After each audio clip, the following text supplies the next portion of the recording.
Jóvenes, muy buenas noches. Buenas noches, licenciada. Bueno, vamos a continuar el día de hoy con uno de los elementos más importantes de la relación jurídico-tributaria, como es el sujeto pasivo, que ya lo vimos en clases anteriores, y el día de hoy vamos a dejar terminado el punto de el sujeto pasivo. Recordemos que en la relación jurídico-tributaria existen dos tipos de sujetos, el sujeto pasivo y el sujeto activo. El sujeto activo, como el mismo nombre lo denomina, es la persona que tiene la parte activa en la relación, o sea, el que crea, modifica, deroga las obligaciones de tipo tributario, compuesto por el ejecutivo, el legislativo y el judicial. El ejecutivo, que es el encargado de presentarnos reformas a las leyes, presentar nuevas leyes, el legislativo, que es el encargado de crear y modificar las leyes, y el judicial, que es el encargado del cobro del adeudo tributario vía judicial, o cuando los hechos y actos son constitutivos de delito, el encargado de llevar el procedimiento para establecer si existió un delito o no. Dentro de, en cambio, en el sujeto pasivo, que es al final el obligado al cumplimiento de todas las obligaciones de tipo tributario, nos encontramos, ya lo vimos anteriormente, con el obligado por deuda propia, y hoy vamos a analizar lo que es el obligado por deuda ajena.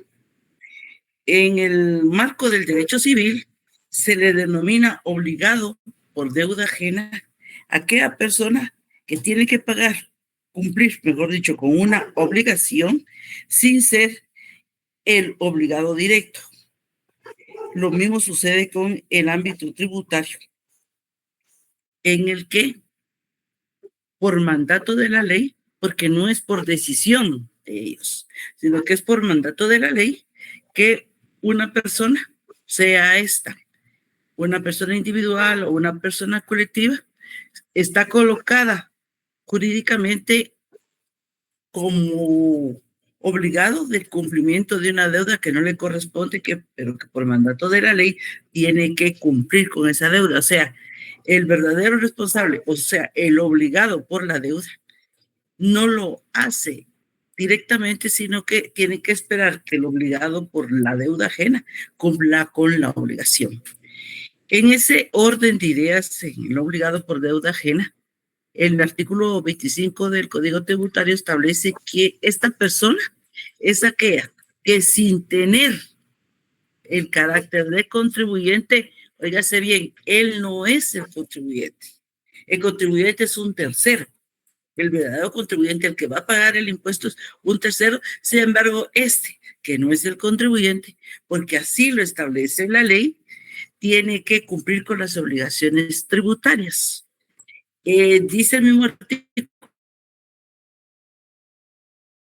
25, espero jóvenes que lo lean, es asimismo responsable, dice, toda persona sujeta por la ley al cumplimiento de obligaciones formales ajenas, aun cuando de las mismas no resulte la obligación de pagar tributos. Fíjense, jóvenes, que también recordemos que hay obligaciones de tipo formal dentro de la relación jurídico-tributaria, y esas obligaciones de tipo formales las tiene que cumplir también esta persona, que no es la que tiene que pagar directamente el impuesto, pero que porque la ley así lo establece, tiene que cumplir con ese tipo de obligaciones.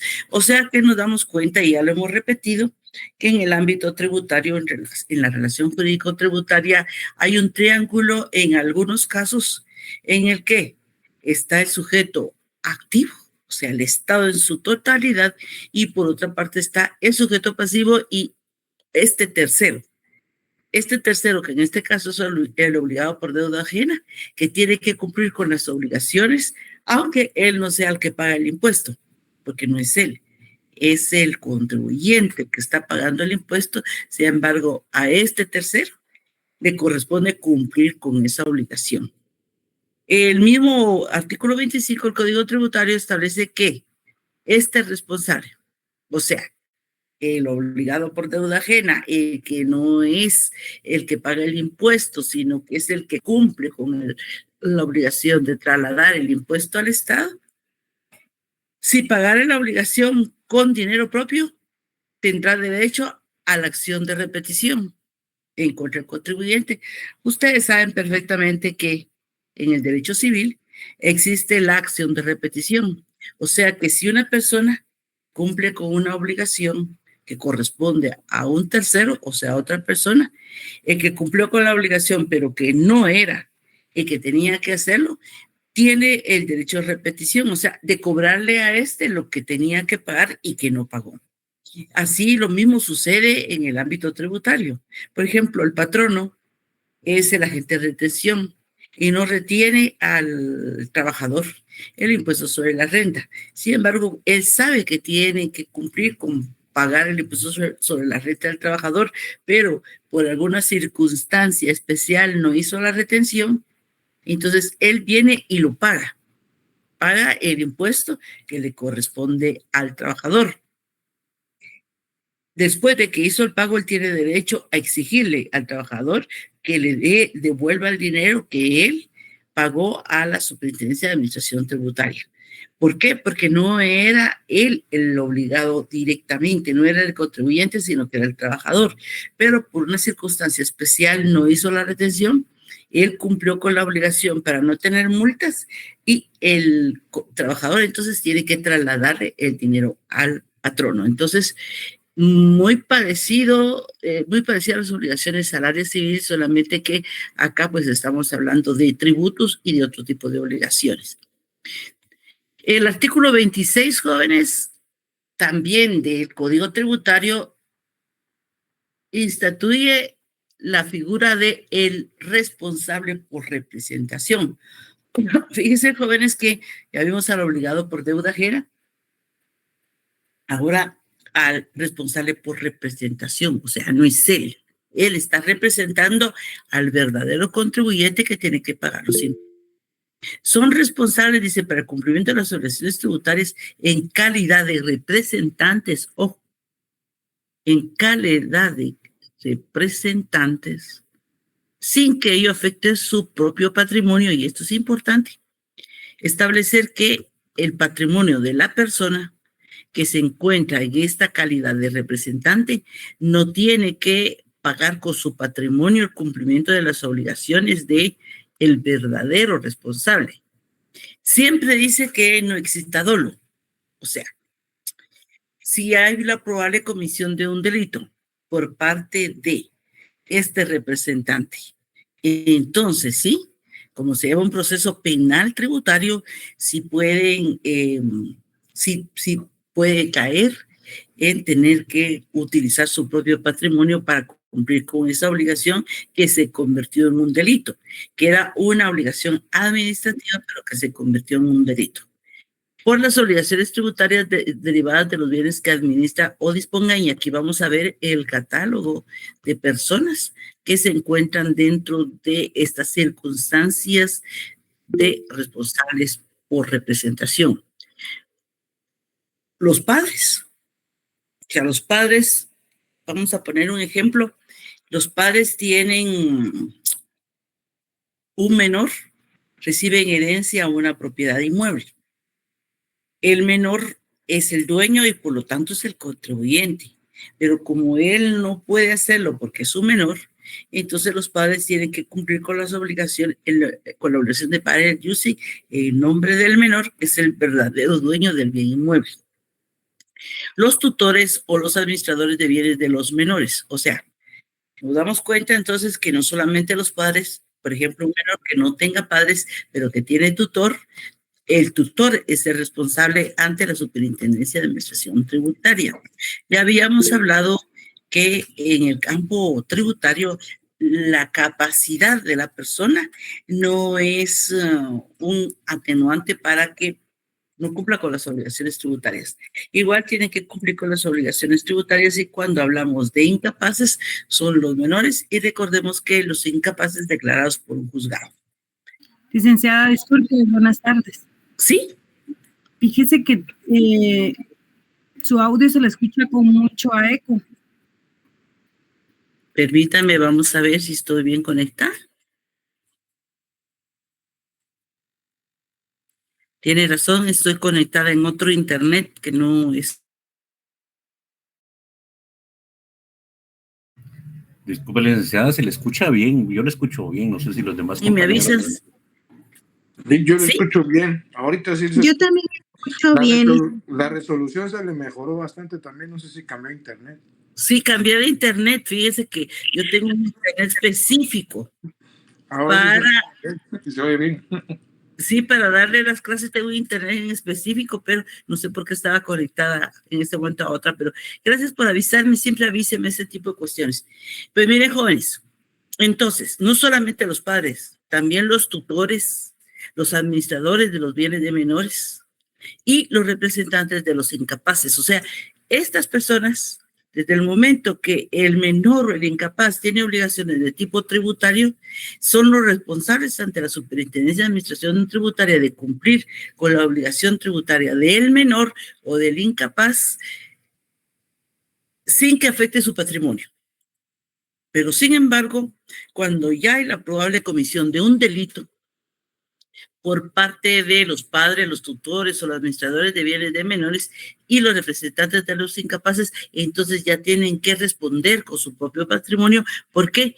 Porque actuaron con dolo y por lo tanto ante la probable comisión de un delito.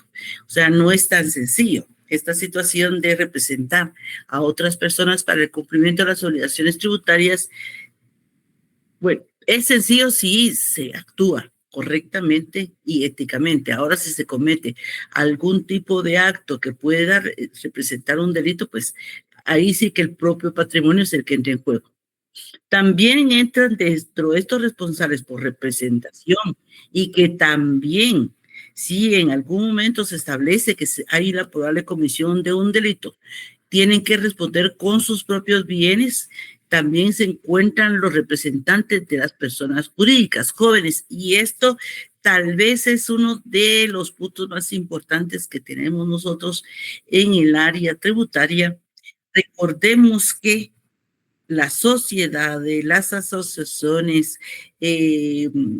muchas personas jurídicas necesitan de un representante, las ONG, una gran cantidad de personas jurídicas que necesitan de representantes. El hecho de ser representante de una sociedad, de cualquier tipo de sociedad mercantil, de una ONG, de otro tipo de instituciones jurídicas, le convierte al representante legal también en el responsable por representación de las obligaciones de esa persona jurídica. Óigase, más que todo, una sociedad. No responden con su propio patrimonio siempre y cuando no se pueda establecer que existe un probable delito. Si existe un probable delito, tienen que responder con su propio patrimonio.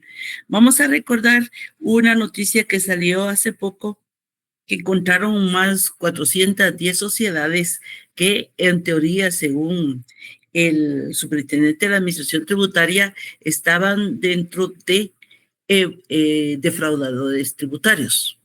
Pero no solamente estaban dentro de defraudadores tributarios, sino que es probable que hayan cometido delitos de corrupción.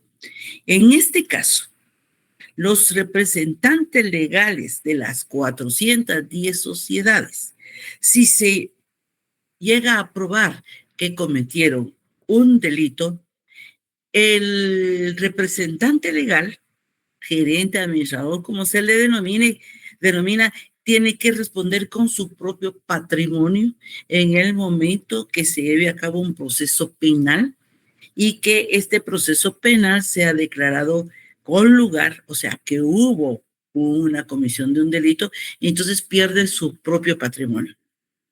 Y la importancia de la representación legal de las personas jurídicas jóvenes, es necesario que tomemos conciencia, que tengamos claridad de que la responsabilidad del representante legal de una persona jurídica, óigase, sociedad que es la más común, pero hay otro tipo de instituciones que necesitan de representantes legales, va más allá cuando se trate del tema tributario y también el tema penal, porque está establecido en el artículo 26 del Código Tributario que responden con su propio patrimonio siempre y cuando haya dolo y del representante, o sea, de esta persona. Si hay dolo, entonces sí, tienen que responder por su propio patrimonio en el momento que se establezca que existe un delito, no solamente tributario, también otro tipo de delito, jóvenes. Otras personas que son responsables como terceros de las obligaciones tributarias del verdadero contribuyente son los mandatarios respecto a los bienes que administren. O sea, toda aquella persona que tiene un mandato, que le han otorgado un mandato para que administre un bien, tiene la obligación de cumplir valga la redundancia, obligación tributaria del verdadero contribuyente, pero ojo, también, si se establece que cometió un delito, responde con su propio patrimonio.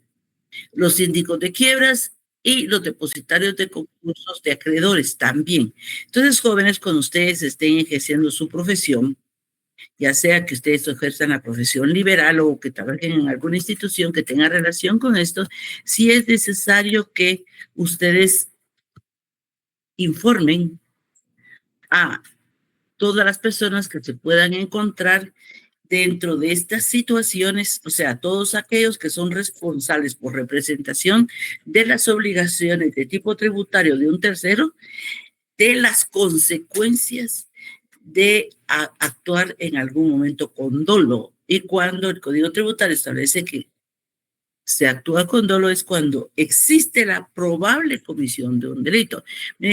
Muchas veces ni se ha terminado el proceso y ni se ha establecido si se cometió un delito o no, y ya les están, por medio de la ley de lavado de activos, ya les están tratando de embargar o de alguna manera de apropiarse de los bienes de la persona que está en esta situación. O sea, que es algo de mucha importancia y que la persona a la que se le encarga que actúe como tercero interesado en los casos que establece el artículo 26 del Código Tributario, es necesario que se le informe para que no lo vayan a utilizar, porque muchas veces, en el caso de las sociedades principalmente, los representantes legales no han cometido en sí actos de dolo, sino que son los socios, pero como está estructurada la ley, ellos son los que tienen que responder. Es increíble y se necesitaría, sí, una modificación al Código Tributario, porque si nos damos cuenta, la obligación recae en el tercero y probablemente el delito lo cometió el verdadero contribuyente, por ejemplo, en el caso de las sociedades. O sea que es un delicado el tema de la representación legal y además de los mandatos, es necesario hacerle ver, dependiendo de qué se trate, hacerle ver a la persona de las obligaciones adicionales que tiene y del cuidado que tiene que tener con lo que va a administrar.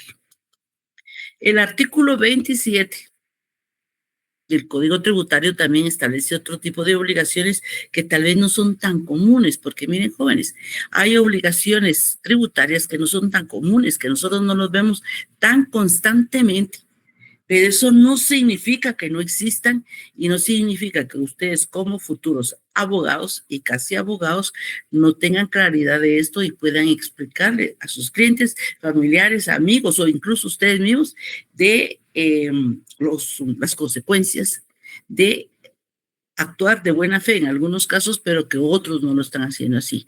El artículo 27 establece la responsabilidad solidaria de quienes adquieren bienes y derechos. Entonces, jóvenes, aquí hay otro tipo de obligación, que no es por representación legal, sino que es porque está adquiriendo un bien o un derecho. Dice, son solidariamente responsables con los anteriores propietarios, oiga, sí, está el propietario de un bien y el nuevo propietario del bien es solidariamente responsable en estos determinados casos. Mejor solo le voy a dar entrada a unos compañeros.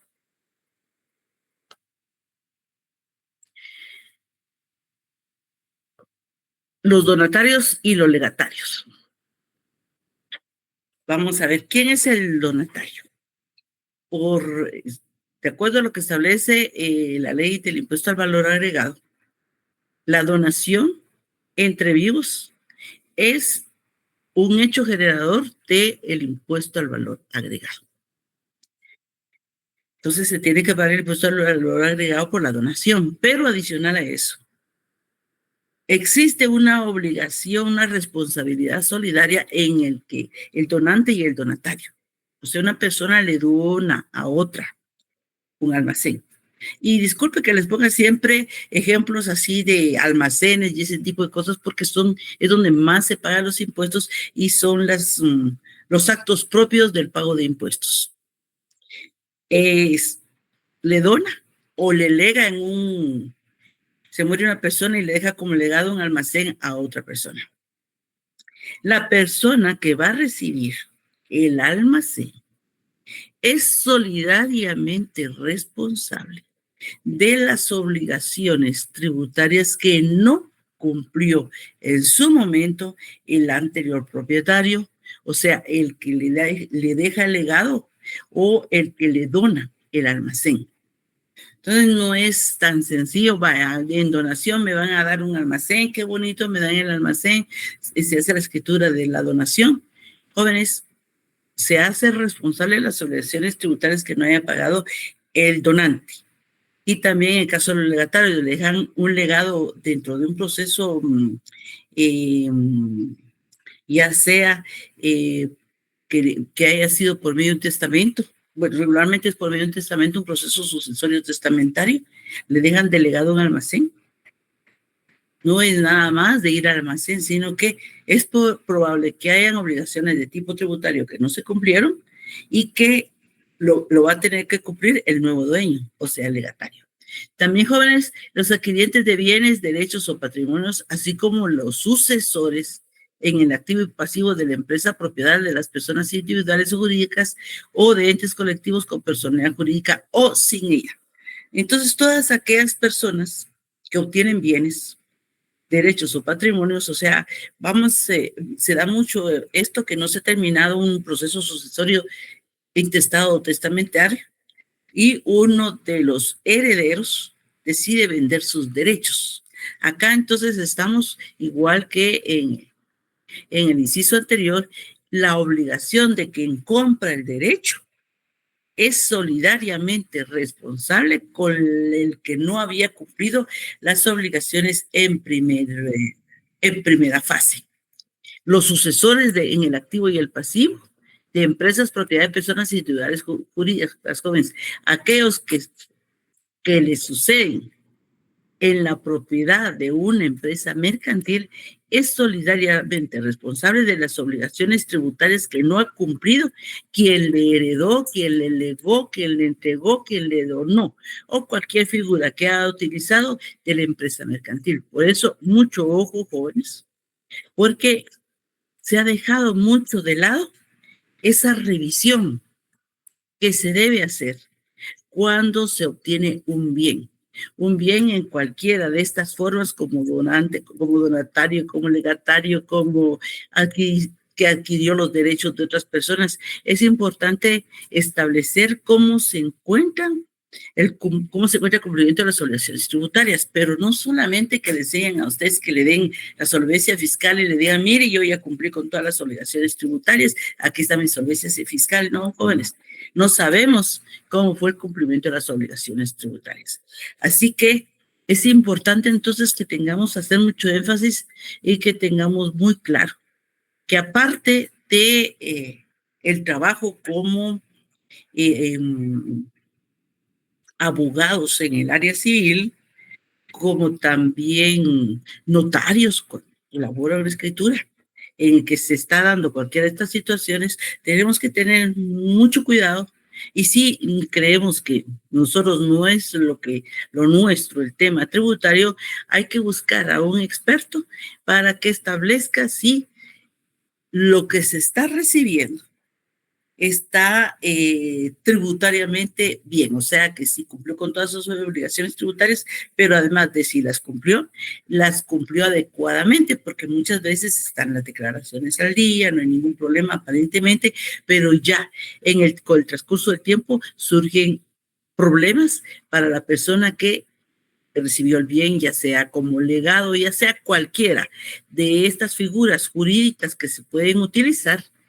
La responsabilidad a veces es muy grande, jóvenes, y hay quienes han perdido mucho de sus bienes por no haber tenido cuidado en esto.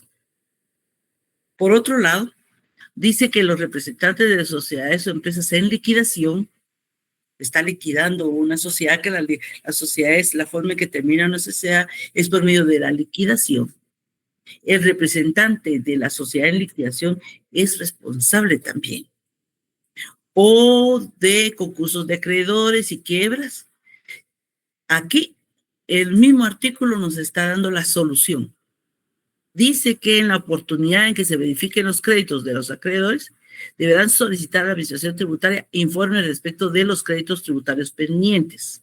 Entonces, eso es algo muy importante, jóvenes, porque no se debe quedar solamente con la gestión jurídica, sino que hay que ver la gestión tributaria, porque podría ser que en lugar de ganar se perdiera. Entonces hay que tener mucho cuidado y hay que solicitar a la SAT no la solvencia fiscal, que sería lo más normal y que podría ser lo que identificáramos. Entonces vamos a pedir solvencia fiscal, les dicen a ustedes, aquí está mi solvencia fiscal, no hay ningún problema. No, hay que pedir que un contador público o un auditor haga la auditoría. Y de preferencia, si es por parte de la SAT, para que les dé a ustedes una verdadera solvencia fiscal. La responsabilidad establecida en este artículo dice se limita al valor de los patrimonios al igual que los anteriores, siempre que no hubiera existido dolo. ¿Por qué? Porque cuando existe dolo y hay una responsabilidad solidaria del delito también. Mucho ojo, porque esto sí es sumamente delicado ya en la práctica de nosotros como abogados o también de las personas a las que nosotros podemos asesorar o simplemente auxiliar. Tenemos que tener mucho cuidado de algo que parece tan sencillo, pero que en el fondo no lo es en el marco de las obligaciones de tipo tributario, jóvenes. Hasta acá está claro, hay preguntas, jóvenes, porque vamos a entrar a otro tema.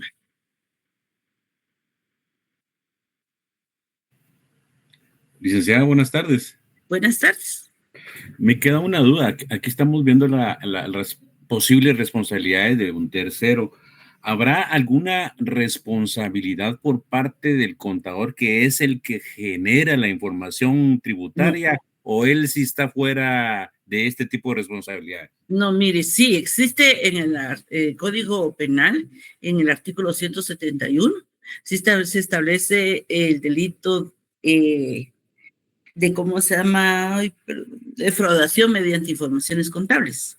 Entonces ahí sí hay una responsabilidad por parte del contador público, del auditor o del perito contador cuando en el dictamen que hace se ha cometido algún tipo de fraude y que de alguna manera hay una falsedad ahí en el dictamen que emite. Sí existe este delito de defraudación mediante informaciones contables, pero eso no limita la responsabilidad del tercero. Entiendo, gracias. O sea, que usted como tercero puede presentar una denuncia contra la persona que falseó un dictamen, de alguna manera lo falseó, y naturalmente puede iniciarse un proceso penal contra él, pero eso no significa que de esa manera usted perder la responsabilidad que tuvo. Por eso es importante y por eso también el Código Tributario establece que lo mejor es que se le pida a la SAT que haga una revisión. Cuando son cosas sencillas, pues se cumple con la obligación y aquí no pasó nada. Pero hay empresas grandes que pueden dar muchos dolores de cabeza cuando se trasladan de una persona a la otra, u otro tipo de entes, de otro tipo de ¿cómo se llama?, de instituciones que pueden crear problemas. Por eso sí es necesario. Sí es necesario, y muchas veces se molestan porque lo primero que hacemos los abogados es pedir los estados financieros debidamente auditados y la revisión exanta de todas las operaciones contables, pero es que las consecuencias son bastante graves. Gracias, licenciada. El artículo 28 del mismo Código Tributario establece el agente de retención o de percepción. Siempre estamos dentro de los terceros, pero nos damos cuenta que hay varios tipos de terceros. Hay los terceros que mencionamos anteriormente, que son dos, y este otro tercero, que es el agente de retención o de percepción. El artículo 28 establece la responsabilidad que tienen las personas como agentes de retención o de percepción. Dice las personas designadas por la ley, y esto es importante, jóvenes, porque no es decisión mía ser agente de retención, no es decisión mía ser agente ni de retención ni de percepción. Es que la ley me coloca a mí en esta situación. Por ejemplo, el patrono. El patrono es por mandato de la ley agente de retención. El patrono no quiere ser agente de retención. O sea, bastante tiene con retener el IX, bastante tiene con todas las obligaciones laborales que tiene con un trabajador, para adicionalmente, por mandato de la ley, es agente de retención. O sea que vemos que las obligaciones de los patronos en su función patronal para con el trabajador va más allá de las obligaciones laborales que establece el Código de Trabajo, y nos manda también al ámbito tributario, porque tiene la obligación de retener en los que intervengan, dice, en actos, contratos u operaciones en los cuales deban efectuar la retención o percepción del tributo correspondiente. O sea, en este caso, el ejemplo más sencillo es el patrón. Agentes de retención, dice, son sujetos que al pagar, está pagando, o acreditar a los contribuyentes cantidades grabadas, están obligadas igualmente a retener de las mismas una parte de estas como pago a cuenta de tributos, a cargo de dichos contribuyentes. O sea, el verdadero contribuyente es el tercero, pero el responsable ante la SAT es el agente de retención, en relación a la agente de retención. Por otro lado, están los agentes de percepción. Los agentes de percepción son personas individuales o jurídicas que por disposición legal deben percibir el impuesto y enterarlo al fisco. ¿Cuál es el agente de percepción? El que percibe el dinero, el que percibe el impuesto junto con el dinero que está cobrando. El mejor ejemplo del agente de percepción es el IVA. El IVA es el más típico exponente de un agente de percepción. La persona tiene un almacén y vende artículos, ¿cómo se llama?, de cocina. Cada vez que efectúa una venta, está actuando como agente de percepción porque está cobrando el precio del producto que está vendiendo, pero a la vez está percibiendo el IVA que después debe trasladar, después de elaborar la declaración del impuesto al valor agregado, tiene que trasladar a la Superintendencia de Administración Tributaria. Dice que también se dan considerados agentes de percepción quienes por disposición legal sean autorizados o deban percibir impuestos, intereses, recargos o multas por cuenta de la Administración Tributaria. Esto, jóvenes, está dentro del Código Tributario, pero al momento los únicos que están calificados como agentes de percepción son los bancos, porque son los que reciben de parte de todos los contribuyentes los impuestos, intereses, recargos o multas. O sea que otro agente de percepción son los bancos o cualquier otra institución que en el futuro cobrara los impuestos en nombre de la Superintendencia de Administración Tributaria. ¿Por qué? Porque están percibiendo el dinero de los impuestos, de los intereses y de las multas en nombre de la Superintendencia de Administración Tributaria de parte de que lo está llegando a pagar para trasladárselo a la Superintendencia de Administración Tributaria. O sea que en relación a los agentes de percepción hay dos tipos. El que por mandato de la ley tiene que percibir el impuesto y trasladarlo después a la SAT, y aquellas personas que por disposición legal, o sea, en este caso los bancos, pero el día de mañana pudieran ser las cooperativas o cualquier otra institución financiera, pudiera recibir el dinero de impuestos, intereses, recargos y multas por parte de los contribuyentes. El artículo 29, la responsabilidad, porque acá tenemos ya quienes son agentes de retención, quienes son agentes de percepción. Tenemos claro que existen el agente de retención que retiene y el agente de percepción que percibe, pero estos también tienen responsabilidades para con la Superintendencia de Administración Tributaria. ¿Por qué? Porque dice efectuar la retención o la percepción, el único responsable ante la SAT por el importe retenido o percibido es el agente de retención o de percepción.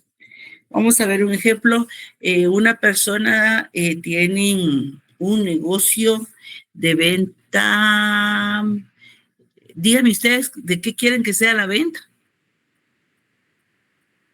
¿De carros, Vic? ¿Podría ser? Muy bien. ¿No? O tiene O de venta de frutas, pues. A ver. de frutas. Entonces, cuando vende las frutas, por cada fruta que vende, percibe el IVA. Y tiene que trasladarlo a la SAT. ¿Qué pasa si no lo hace? Dice, la falta de cumplimiento de la obligación de enterar en las cajas fiscales las sumas. Fíjense bien lo que dice. Las sumas que debió retener o percibir, o sea, no lo retuvo, o sea, no lo percibió, no lo calculó, no exime, dice, a la gente de la obligación de enterar en las cajas fiscales las sumas que debió retener o percibir. Ojo, porque esto es muy importante. El hecho que ustedes estén calificados como agentes de retención o agentes de percepción y ustedes no retengan o no perciban, no significa que ante la SAT ustedes no deban de responder de la obligación que debieron de cumplir. Salvo, dice, que acredite que este último efectuó el pago. O sea, que salvo que en el caso del trabajador, del patrono, que el patrono tiene que retener el impuesto sobre la renta del trabajador sobre el salario que percibe. Entonces, si el trabajador mismo hizo su declaración y pagó su impuesto, pues ahí ya no hay responsabilidad por parte del patrono. Ahora, si el trabajador confió en el patrono que iba a retener el impuesto y se lo retuvo, o no se dio cuenta si se lo retuvo o no, pues una responsabilidad por parte de el patrón. O sea, miren, jóvenes, las obligaciones van más allá. No solamente el hecho de retener, sino que no cumplir con la obligación de retener nos hace responsables ante la Superintendencia de Administración Tributaria. Dice que el agente, ya sea de retención o de percepción, es responsable ante el contribuyente por las retenciones o percepciones efectuadas. O sea, le retuvo el dinero al trabajador y no lo pagó. Después, viene la SAT, le manda al trabajador un cobro porque no pagó el impuesto sobre la renta de los salarios que percibió durante un periodo específico. Entonces, jóvenes, es el responsable por las retenciones o presiones efectuadas sin normas legales que las autoricen sin perjuicio de la acción penal que pudiera corresponder. Ojo, mucho ojo, jóvenes. En el caso de la retención y la percepción, si no se cumplen y si se retienen o se perciben, si puede tipificarse el delito de defraudación tributaria. O sea, mucho cuidado porque recordemos que como no es dinero ni del agente de percepción ni del agente de retención, entonces sí hay un castigo penal y eso pues es más grave. El artículo 30, otra obligación, jóvenes, es la obligación de proporcionar información. Esto es muy importante porque este artículo 30 establece la obligación de cualquier persona individual, jurídica, incluyendo el Estado o entidades descentralizadas, o ya sea la Universidad de San Carlos de Guatemala, autónomas como la universidad o también las municipalidades, Incluye también a las copropiedades, sociedades irregulares, sociedades de hecho y demás entes, aunque no tengan personalidad jurídica, jóvenes. Muy importante, démonos cuenta de la gran gama de personas que tienen esta obligación. Y la obligación consiste en proporcionar información a los representantes de la obligación tributaria de un tercero. ¿Por qué? Porque no nos quedamos fuera de la historia nosotros en relación a las obligaciones de tipo tributario cuando, por ejemplo, viene la SAT y llega con un contribuyente y le va a hacer una revisión. Cuando el auditor tributario está revisando y encuentra que hay la probabilidad de una anomalía tributaria.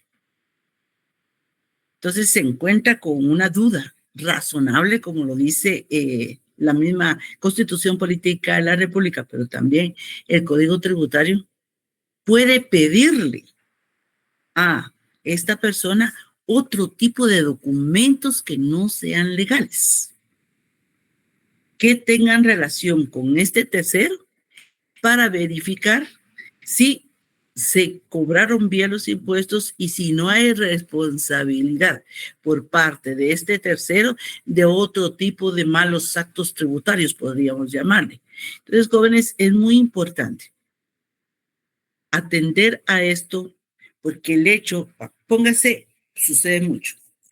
Hay una relación mercantil entre dos personas. Y a una de estas dos personas le llega una auditoría por parte de la SAT. Pero la otra persona no ha trabajado muy bien. O sea, un caso muy típico es que la factura diga, antes cuando no eran FEL, hoy es más difícil hacer eso, pero no significa que no pueda suceder. Por ejemplo, jóvenes, no sé si ustedes leyeron que estaban revisando el tema de los pequeños contribuyentes y también de las facturas anuladas. ¿Por qué? Porque muchas veces las personas anulan la factura y no avisan al tercero que anularon la factura. Entonces, en esos casos, la SAT sí puede verificar si la persona que tiene la factura que supuestamente para el otro está anulada, la tiene o no la tiene anulada. Lo mismo sucede con otro tipo de revisiones que hace la SAT.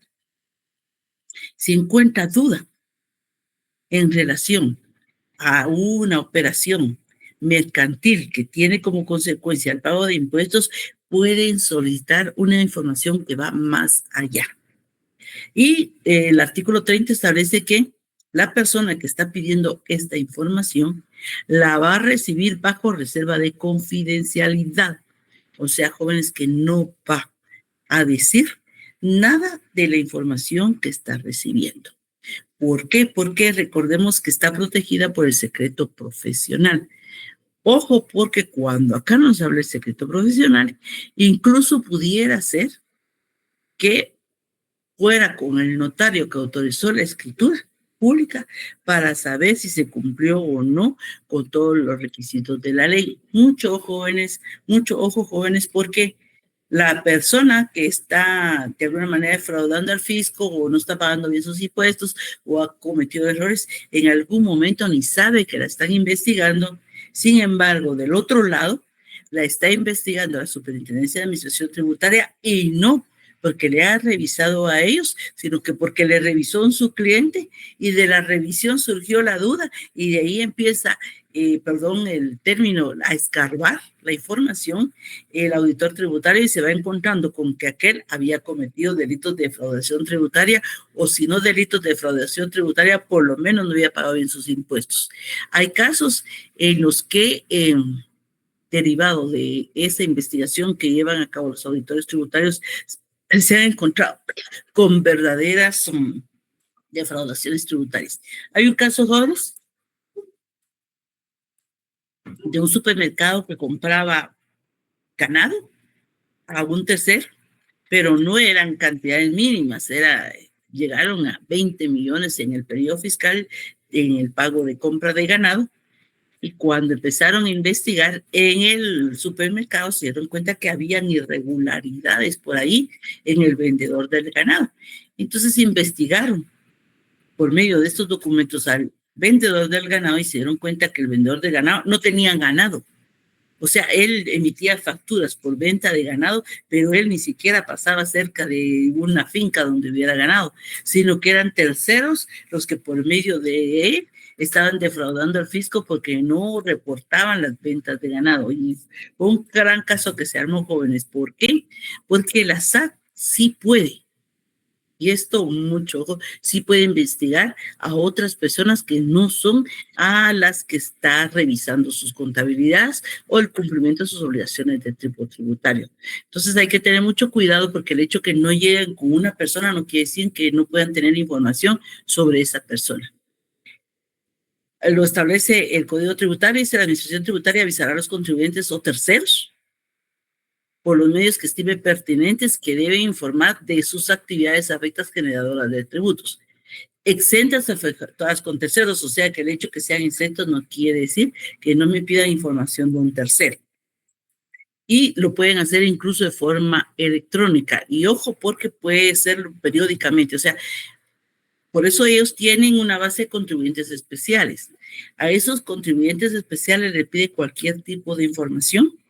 Y ellos saben que media vez ya están como contribuyentes especiales ante la Superintendencia de Administración Tributaria, tienen la obligación de proporcionar toda la información que la SAT le pida en relación a estos terceros. Bueno, ya tenemos entonces tenemos claro las obligaciones de los sujetos, de los terceros y de todos los implicados, jóvenes.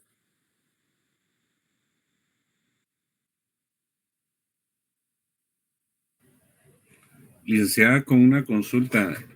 En el caso de la responsabilidad de los terceros, ¿hasta qué tiempo prescribe su responsabilidad? 4 años. 4 años. La prescripción para todos. Perfecto, gracias. El artículo 147 del Código Tributario establece la prescripción del derecho de la Superintendencia de Administración Tributaria para pedir la información y la obligación de los contribuyentes para proporcionar esta información de 4 años. O sea que si usted le pide una información de un movimiento tributario de un tercero o suyo, 4 años, vamos a ver, estamos en el 2024, en el 2020, del mes de enero, usted puede invocar la prescripción y no entregarla porque ya prescribió. El derecho a la administración tributaria y la obligación suya. Gracias. Eso sí, se tiene que hacer valer el derecho, porque ellos se lo van a pedir. Y muchos contribuyentes entran en pánico y entregan la información. ¿Qué pasa cuando un contribuyente entra en pánico y no pregunta? Ojo, porque muchos contribuyentes no preguntan y presentan la información y no se ponen a leer que ya pudo haber prescrito. Que desde el momento que traían la información, ellos renunciaron a la prescripción y ahí se rompió todo. Mucho ojo. Hay que analizar, y por eso se lo repito yo tanto en clase, hay que analizar bien la resolución que le está entregando el auditor tributario para saber si hay alguna anomalía ahí. Pudiera ser que hubiera prescrito, pero cuando no pone atención en la lectura, sino que solo lo que le están pidiendo, pero no se fijan bien en los periodos fiscales, puede ser que acepten entregar la información y ahí ya renunciaron a la prescripción, ya no la pueden reclamar. Ligda, buenas noches. Buenas noches. Pero cuando ya existe, tal vez no directamente en este caso, sino en lo que platicábamos antes, si existe una multa como de 100,000 quetzales, porque más o menos tengo conocimiento de un caso así, en el que efectivamente el contador fue responsable, ¿verdad? Pero la persona nunca actuó en contra del contador ni nada. Y entiendo que, como lo que usted dice, entraron en pánico y ya no supieron ni qué hacer, no han contestado ni nada. no sé cómo llevarán a cabo sus labores, pero son como 100,000 quetzales de multa. Cuando existe eso, ellos de todas formas tienen que cubrir esa multa, ¿verdad? Sí, sí, sí, mire, si no había prescrito, lo que pueden hacer, lo hacen muchos contribuyentes cuando están en una situación así, no decir nada, no hacer nada y esperar que pasen los 4 años de prescripción. Y ya después interponen la prescripción. Pero si están seguros que ya pasaron los 4 años. Ese es un cálculo muy serio que se tiene que hacer y se tiene que hacer muy matemático para no cometer un error, porque por un día podemos interrumpir la prescripción, porque la prescripción se interrumpe llevando a cabo actos que establece el mismo artículo 147 del Código Tributario, y entonces se perdió el derecho. La prescripción es un derecho. Es un derecho del contribuyente que castiga a la Superintendencia de Administración Tributaria por no actuar en tiempo. Pero muchas veces el contribuyente no sabe, o como decimos, entra en pánico, o algo le pasa, o tiene una mala asesoría, que es lo que sucede muchas veces, y entonces interrumpe la prescripción. Hay que ver si no interrumpieron la prescripción. Gracias, licenciada. Entonces, en el marco de los sujetos pasivos, vamos a ver qué dice el artículo 8 del Impuesto Único sobre Inmuebles. ¿Por qué? Porque vamos a analizar entonces cada uno de los sujetos pasivos que podamos. Dice que para los efectos de las obligaciones establecidas en la presente ley, o sea, el Impuesto Único sobre Inmuebles, el IUCI, son contribuyentes las personas propietarias. Oiga bien, propietarios, poseedores, no solamente los propietarios legales, sino que también están los poseedores, pero también están los usufructuarios.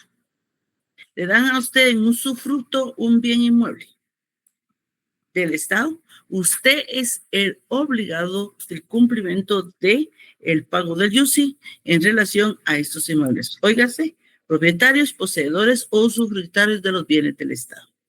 En relación a la solidaridad, fíjense, jóvenes, que por mandato de la ley, en la ley del IUCI se establece la solidaridad del cumplimiento de la obligación tributaria, de las obligaciones tributarias que surgen del pago del IUCI.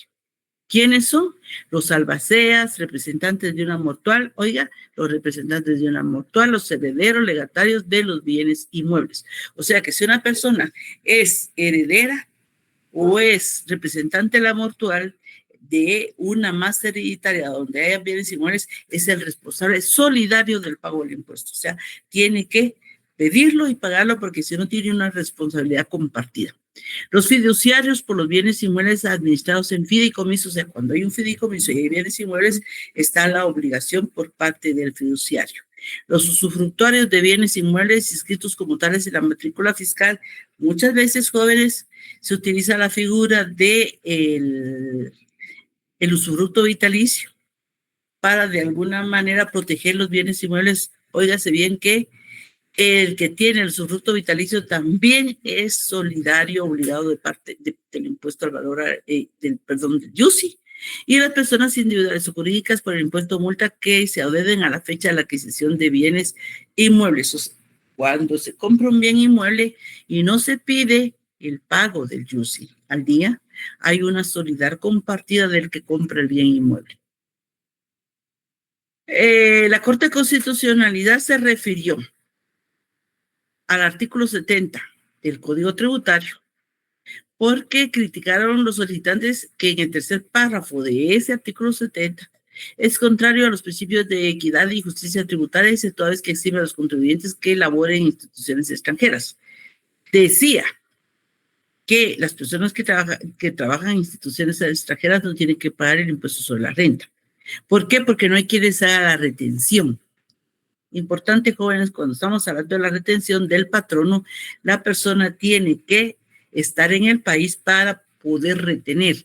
Todas las personas que trabajan en instituciones que tienen su sede en otro lugar, no les tienen que retener, por lo tanto, tienen la obligación de pagar el impuesto sobre la renta por ellos mismos. Por eso, en el artículo 3 del Código Tributario se establece la materia privativa del impuesto. Esto, aquí se está desarrollando el artículo 139 de la Constitución, a la que ustedes hicieron referencia el último día de clase. Aquí desarrolló el legislador lo que dice el artículo 139, que dice que tiene que existir una ley para decretar tributos ordinarios extraordinarios, reformarlos, óigase, reformarlos, suprimirlos, definir el hecho generador de la obligación tributaria, establecer el sujeto pasivo del tributo como contribuyente o responsable y la responsabilidad solidaria, la base imponible y la tarifa o tipo impositivo. Miren, jóvenes, aquí tenemos nosotros en el Código Tributario todo lo que es la relación jurídico-tributaria y todos los que intervienen, pero no solamente eso. ¿Cuáles son los tributos reconocidos en Guatemala? Ordinarios y extraordinarios, reformarlos y suprimirlos, o sea, por medio de una ley se puede suprimir, pero a la vez definir el hecho generador, dice, porque si no está definido el hecho generador, jóvenes, no podemos nosotros saber que este es un hecho generador, pero además de eso, establecer quién es el sujeto pasivo, quién es contribuyente, quién es responsable y la responsabilidad solidaria. Con base en eso, entonces, jóvenes, terminamos con el sujeto pasivo. ¿Estamos claros con el sujeto pasivo? Porque vamos a entrar a otro elemento de la relación jurídico-tributaria.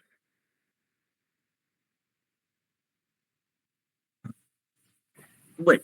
Licenciada, solo disculpe, me quedó una duda con el sujeto pasivo. Menciona, ahorita voy a localizar, pero menciona ahí también sobre las sociedades o los contribuyentes de hecho. Sí, no, son sociedades irregulares o de hecho. Sí, ¿me puede ampliar un poquito a qué se refiere cuando habla de este tipo de sociedades? Disculpe. Mire, fíjese que este es un tema mercantil y es importante que ustedes tengan claridad en relación a las sociedades irregulares y a las sociedades de hecho, porque en algún momento en su examen técnico profesional pueden preguntarles sobre ese tipo de sociedades en qué consisten. Las sociedades irregulares son aquellas que no se inscribieron en el registro mercantil, que no terminaron su inscripción en el registro mercantil. Y las sociedades de hecho son todas aquellas sociedades que tres personas deciden realizar una sociedad, se ponen a trabajar todo el tema de la sociedad e incluso pueden pedir que les elaboren la escritura de constitución de un notario, pero no proceden, sino que se queda nada más de escritura. Los responsables son los socios, igual que las irregulares, que no terminan su inscripción en el registro mercantil, los responsables son los socios. Eso se puede dar muchas veces en el ejercicio de la profesión liberal, específicamente en el notariado, que no se termine la inscripción de una sociedad. La responsabilidad de nosotros como profesionales del derecho cuando estamos actuando como notarios es terminar la gestión de la inscripción de una sociedad, desde que ya con nosotros las personas, los futuros socios de la sociedad. Y nosotros elaboramos la carta por medio de la cual vamos a pedirle al banco que se abra una cuenta a nombre de esta sociedad. Desde este momento somos nosotros responsables de terminar el trámite de inscripción de la sociedad en el registro mercantil. Pero muchas veces ha sucedido en la práctica también que las personas no continúan con el trámite o se desaparecen, ya lo firmaron, no pagaron el dinero, el notario no puede hacer nada porque ya está firmado. Entonces, esas son sociedades o irregulares o de hecho depende del proceso que lleven. En ese caso, los responsables son los socios siempre, no el notario, son los socios. Y es importante también hacerles ver a nuestros clientes todas las consecuencias jurídicas de terminar o no terminar una inscripción en el registro mercantil de una sociedad. ¿Estamos? Me queda claro, gracias, licenciada. El hecho generador, hecho imponible. Miren, jóvenes, otro elemento esencial de la relación jurídico-tributaria es ¿qué es el hecho generador? ¿Qué actos, hechos, contratos, acciones del ser humano en general pueden ser hechos generadores de un impuesto o no? Según Giannini, es una situación de hecho, es algo que sucede, que puede consistir en un estado de cosas, por ejemplo, propiedad de un bien inmueble es un estado de la cosa.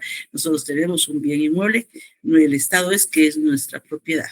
O en un acontecimiento puramente material o económico, por ejemplo, la compraventa de la naranja que habíamos hablado, la compraventa de una licuadora, la compraventa de un sillón, la compraventa de un escritorio.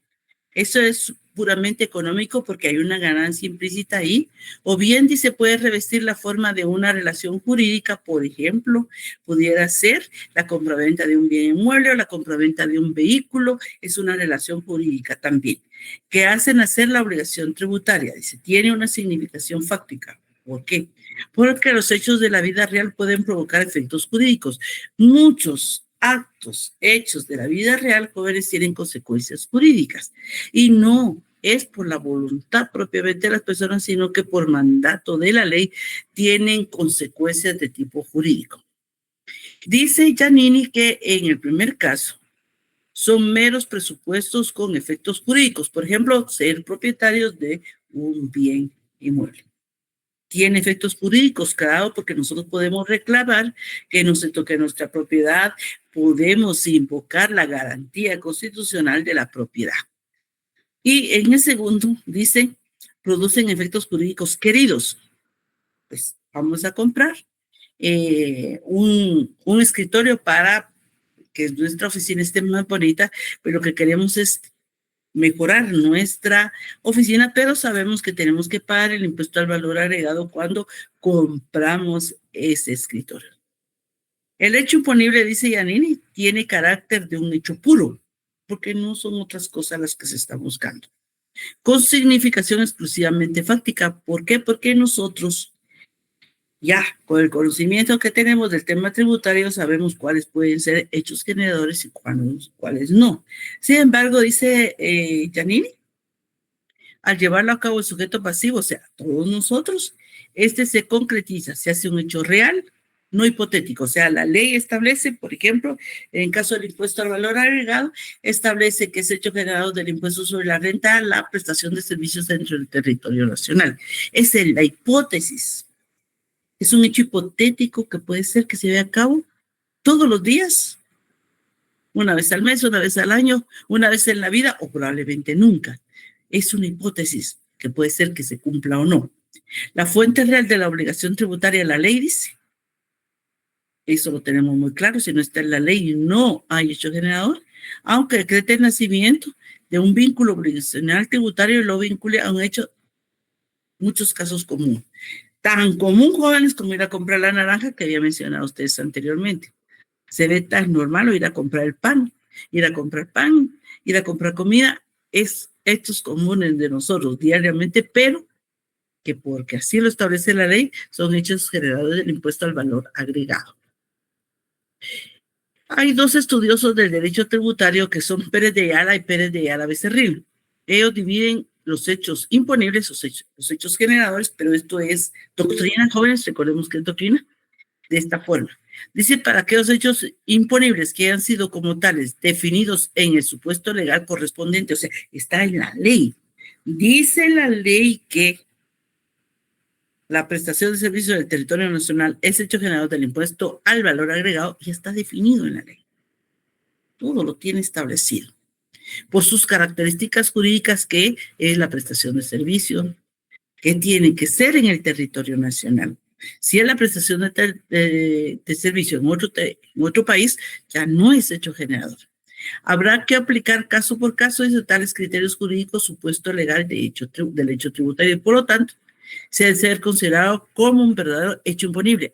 Muy bien, estamos en la prestación de servicios, pero la prestación de servicios no fue llevada a cabo en el territorio nacional.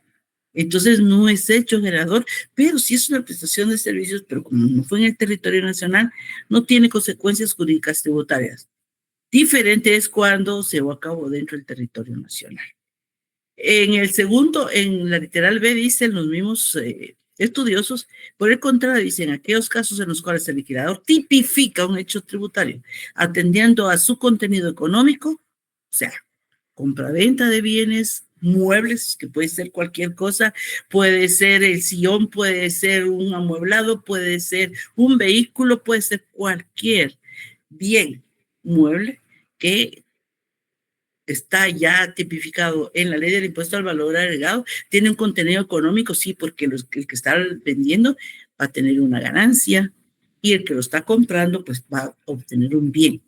Podemos considerar incluidos en él todos aquellos hechos reales, todo el movimiento económico que con dicho contenido económico tengan, sin embargo, características jurídicas y formales diferentes. ¿Por qué? Porque no es lo mismo la compra-venta de un vehículo, jóvenes, a la compra-venta de un juguete. O sea, son hechos, son bienes muebles porque se trasladan de un lugar a otro. Sin embargo, ustedes compran un juguete para regalárselo a un niño o para regalárselo a alguien. Ahí se quedó. Esa es la consecuencia jurídica, es que van a pagaron el IVA. Ahora, cuando es la compraventa de un vehículo, tiene otras consecuencias jurídicas que vamos a encontrar en la ley del impuesto de circulación de vehículos. O sea, es como Pérez de Ayala y Pérez de Ayala Becerril nos definen los hechos generadores tributarios, jóvenes. Esto es muy importante porque nos damos cuenta de todos los hechos generadores. Los elementos del hecho generador son la descripción objetiva de un hecho. Tiene que estar en la ley descrito qué es hecho generador del impuesto. ¿Por qué? Porque así la persona que lleva a cabo el hecho generador está consciente que hay un impuesto que tiene que pagar. Aquí el ejemplo está en el artículo 2 de la ley del impuesto al valor agregado, que dice que se entenderá por venta. Y óigase bien, lean bien su ley del impuesto al valor agregado, porque dice todo acto contrato que sirva para transferir a título oneroso, ojo jóvenes, tiene que ser oneroso, pues si no ya no es venta, el dominio total o parcial de bienes muebles o inmuebles situados en el territorio nacional. Ojo, también tiene que estar en el territorio nacional. A eso se le reconoce por venta en la ley del impuesto al valor agregado. Independientemente, dice, de la designación que le den las partes y del lugar en que se celebre el acto contrato respectivo, siempre que sea dentro del territorio nacional. O sea que puede ser que le diga que no le querramos denominar venta, pero si hay un dinero de por medio, entonces para la ley del impuesto al valor agregado es venta. Otro elemento, los datos necesarios para individualizar a la persona que debe realizar el hecho o encuadre en la situación. ¿Quién es? El comprador, jóvenes. La ley establece que tiene que haber un vendedor y un comprador.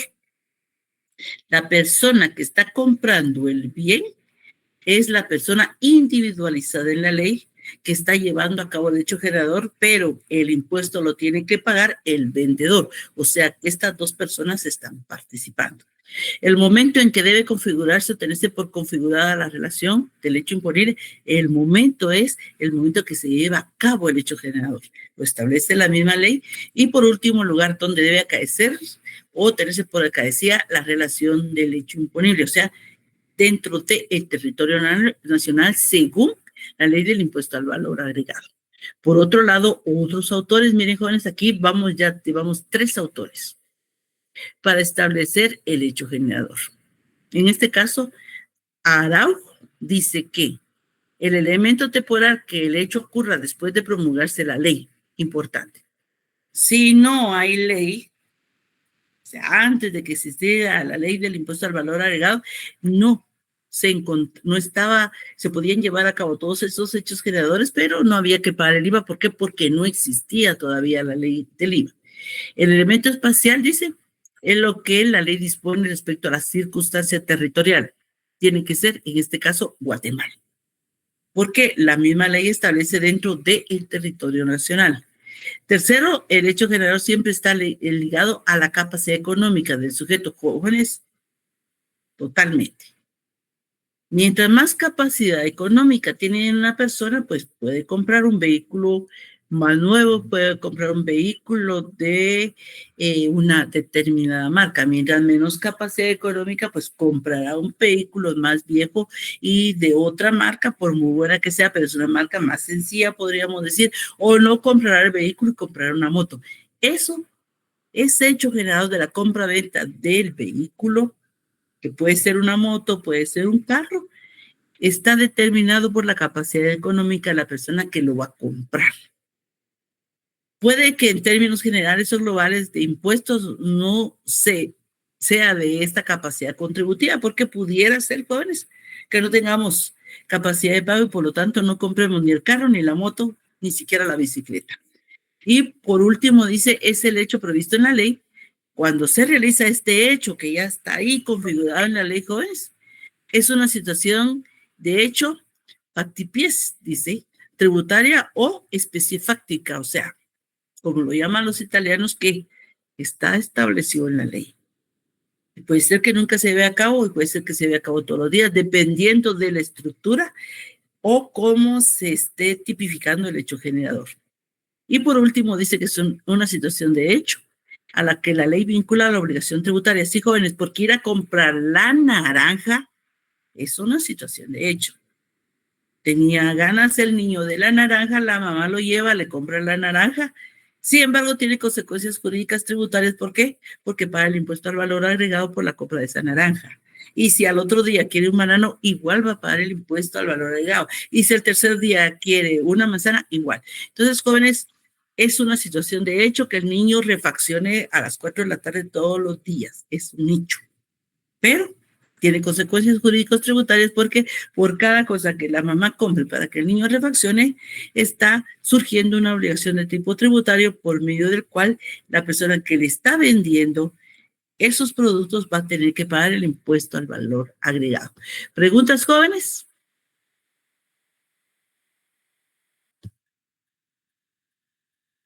Sé, licenciada, que sin duda alguna que si vamos al mercado, ahí está el impuesto agregado ya pagado. Así es. Así es porque está el hecho ya determinado en la ley.